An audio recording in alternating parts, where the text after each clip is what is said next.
what's up guys, it's Hafsa Slayman and you're listening to Confessions of a Doctorholic. And on this episode, I'm going to continue talking to Dr. Osama from Liberty Medics. So I've got a few questions about the States. I want you to tell me if it's a truth or a myth. Do doctors in the States make a heap of money?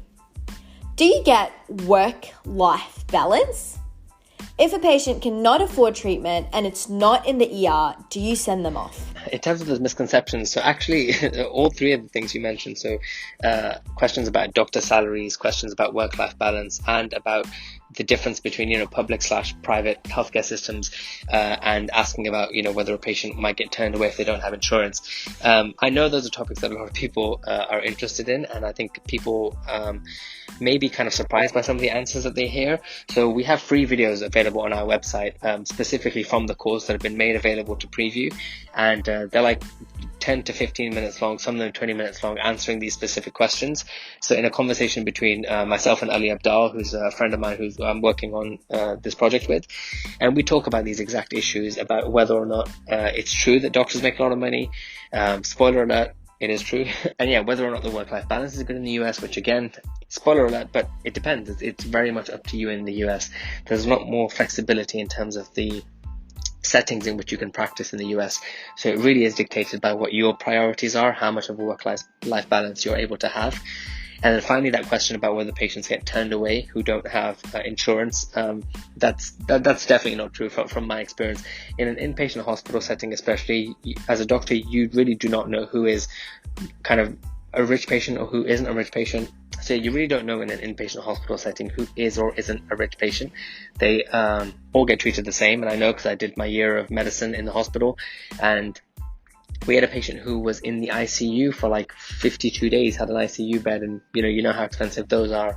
And they were an illegal immigrant who had no insurance. So that's a perfect indication of how you'll never be denied care or any kind of life-saving treatment like that. Yeah, and what was the weirdest thing that you experienced there?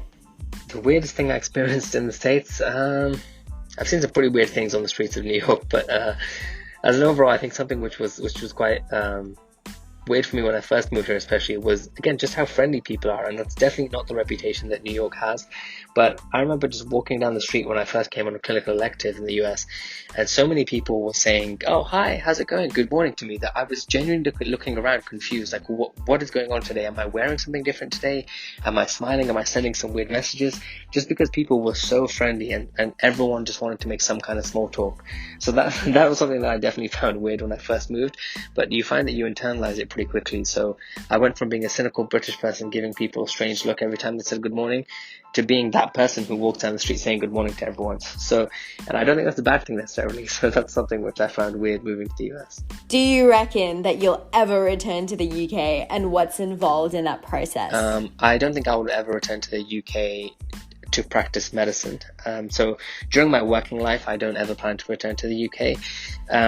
If some kind of unforeseen circumstances were to happen and I was forced to move back, obviously that's separate. But in terms of through choice, I don't think I would choose to move back to the UK during my working life. I have this image that I think maybe comes from the fact that I have these really kind of fond memories of my time in London and university, that maybe I would retire one day in an apartment back in central London, just because I do have such kind of good memories of my time there. So potentially I would come back if I was retired in the future. But no, I don't think I'll come back to practice medicine in the UK at this point. And what's involved in that, if someone did want to come back to the UK, even if you're board certified in the US in a certain specialty, those aren't automatically recognized back in the UK. So you couldn't necessarily go back and apply for a consultant job in the UK based on that. You'd have to go back and then chances are reapply for a specialty training number. So that's probably the level at which, best case scenario, you could go back in and you'd have to restart your specialty training. So yeah, not a great incentive for anybody to want to go back. Yeah, definitely not. All right, I'm generalizing here, but everyone loves food. And this may sound weird, but have you tried Twinkies? I heard it's incredible.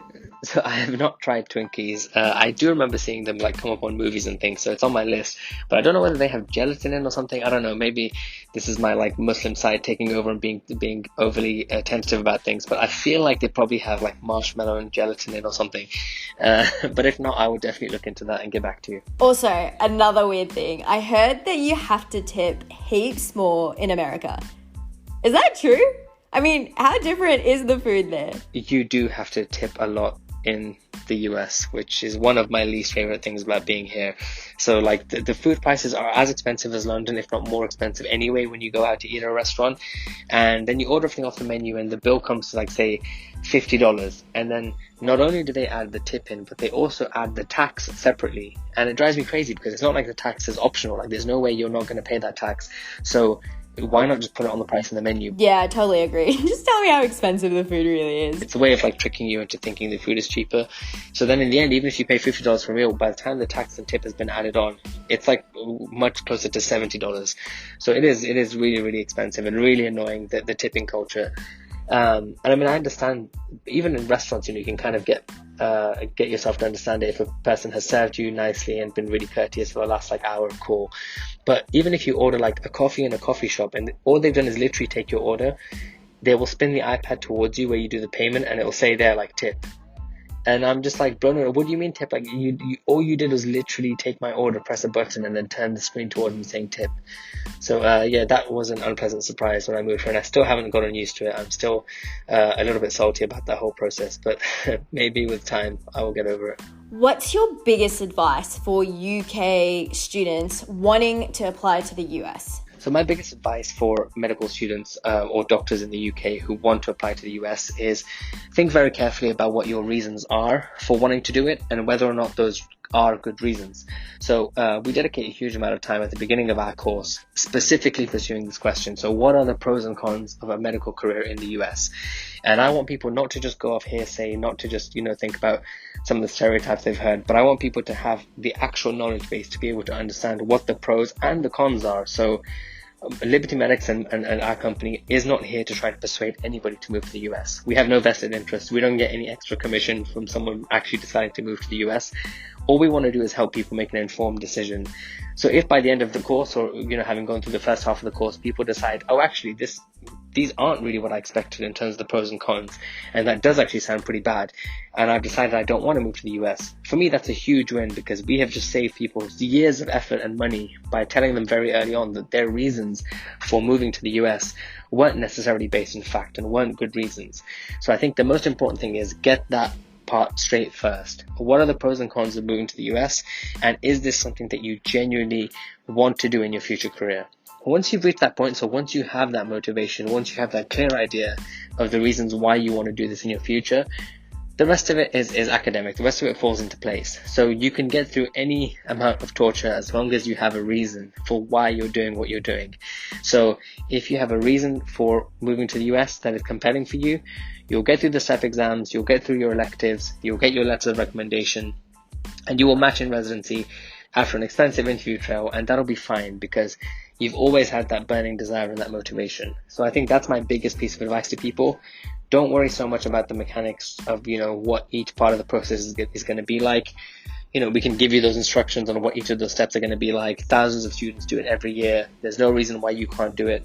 Just figure out what your motivation is, where you imagine yourself to be in 5 to 10 years. And if that is in the US, then you're going to get it done. And that's something which you should just have crystal clear in your mind. No matter how, no matter what difficulties, you're going to get it done because that's where you see yourself in the future. Alrighty, so if we want to follow you or sign up for the course, where can we do that? So yeah, if you guys are interested in finding out more about the process of moving to the US, even if you're just toying with it as an idea, we have tons of free content on our website, which is libertymedics.com. So that is liberty like the Statue of Liberty, medics, medics.com.